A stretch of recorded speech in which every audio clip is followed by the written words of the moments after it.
Hello friends, welcome to my YouTube channel don't pay extra. Basically ये channel में मैं अपने पर्सनल एक्सपीरियंसेस एंड नॉलेज आप सभी से शेयर करूंगा, whether it's related to business और पर्सनल लाइफ।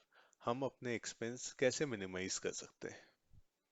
तो आइए आज का पहला वीडियो स्टार्ट करते हैं, which is related to business. आज अपने डिस्कस करेंगे GST refund with payment of duty. ये उन एक्सपोर्टर्स के लिए है जो एक्सपोर्ट करते हैं with payment of duty and जिनका जीएसटी रिफंड अटका हुआ है काफी मंथ से, और उन्हें 8 to 10% एक्सपेंस इनका करने पड़ते हैं फॉर दैट रिफंड। मैं आपसे एक लाइफ हैक शेयर करने वाला हूँ जिससे आपके 8 से 10% बच सकते हैं without any paper work, without any visit to GST offices. आपको अपने सेल बिल, शिपिंग बिल और जीएसटी रिटर्न्स सब रिकंसाइल करके रखने हैं मंथ टू मंथ बेसिस में, और आपका with in 45 to 60 days amount account में क्रेडिट हो जाएगा।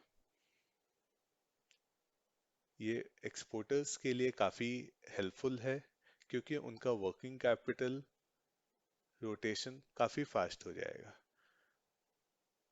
तो आइए अपने प्रोसेस स्टार्ट करते हैं। पहले अपने जाएंगे जीएसटी की वेबसाइट में जो है gst.gov.in। यहाँ अपने लॉगिन में क्लिक करेंगे, अपना यूजर नेम पासवर्ड डाल देंगे।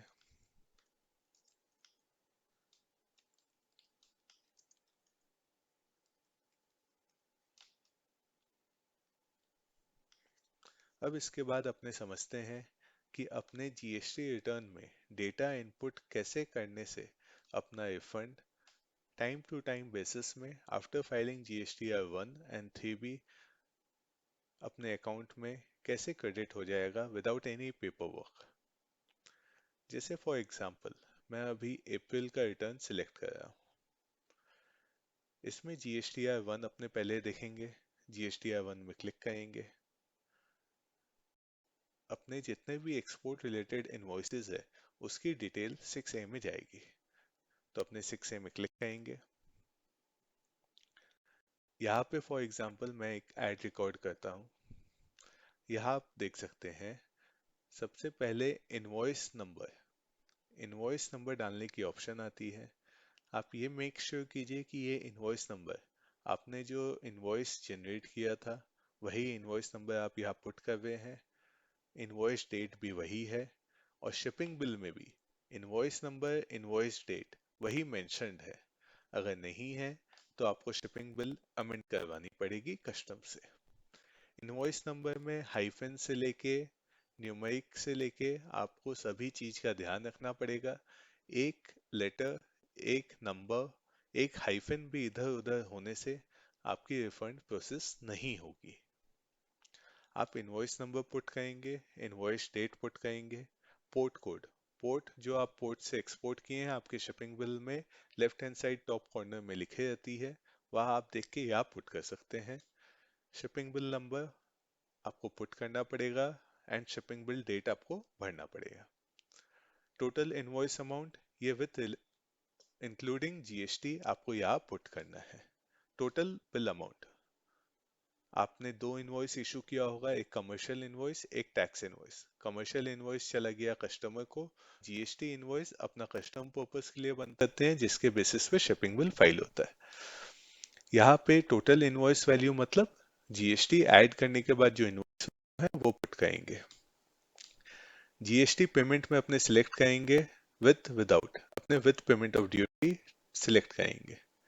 फिर अपने नीचे आएंगे, यहाँ पे रेट्स अलग अलग दिए हुए हैं।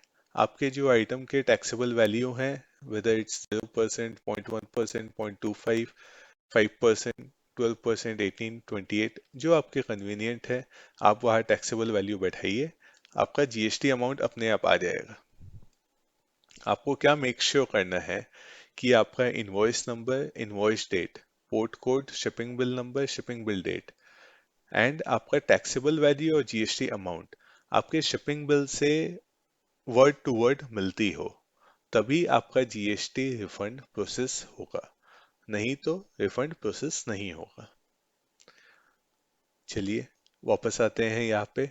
जब आप यहाँ सभी data as per shipping bill and as per sales invoice enter कर देते हैं, तो आप यहाँ सेव का बटन क्लिक करेंगे और वहाँ पे आपके यहाँ पे वो रिकॉर्ड दिखाने लग जाएंगे। जब आप जीएसटी रिटर्न GSTR 1 कंप्लीट कर लेते हैं, एक्सपोर्ट नॉन एक्सपोर्ट इनवॉइसेस सब अप टू डेट कर देते हैं, करके फाइल कर देते हैं, तो आपके पास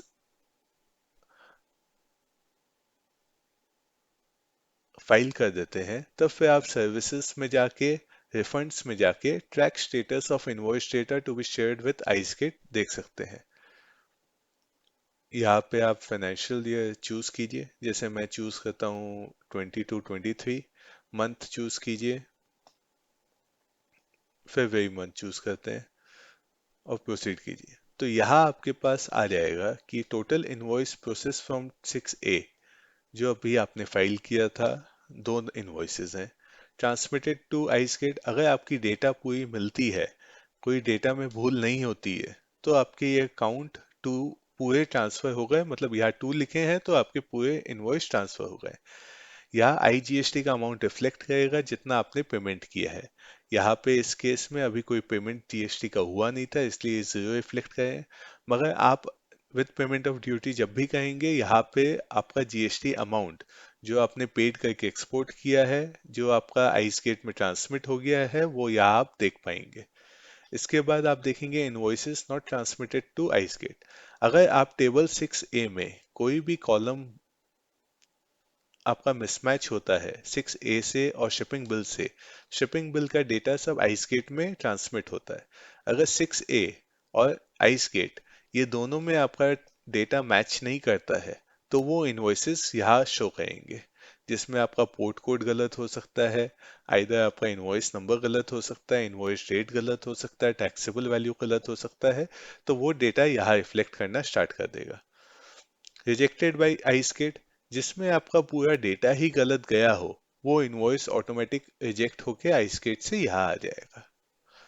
जब आपकी डेटा यहाँ कंप्लीट पूरी हो जाएगी, तो आप समझिए कि आपकी month to month reconciliation with ICEGATE पूरी हो गई है, एंड आपकी रिफंड आपके अकाउंट में आने के लिए आगे प्रोग्रेस हो गई है। ये आप तभी देख पाएंगे जब आपका GSTR 3B सबमिट हो जाएगा, उसी के बाद यहाँ पे काउंट 2 आएगा, उससे पहले ये वाला कॉलम नील आएगा।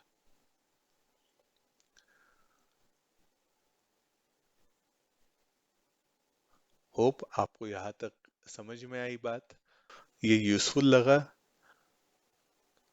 आगे अपने को ट्रैक करने के लिए आइसगेट की वेबसाइट में अपने लॉगिन करके वहां से आगे की प्रोसेस समझे। ये वीडियो में इतना ही।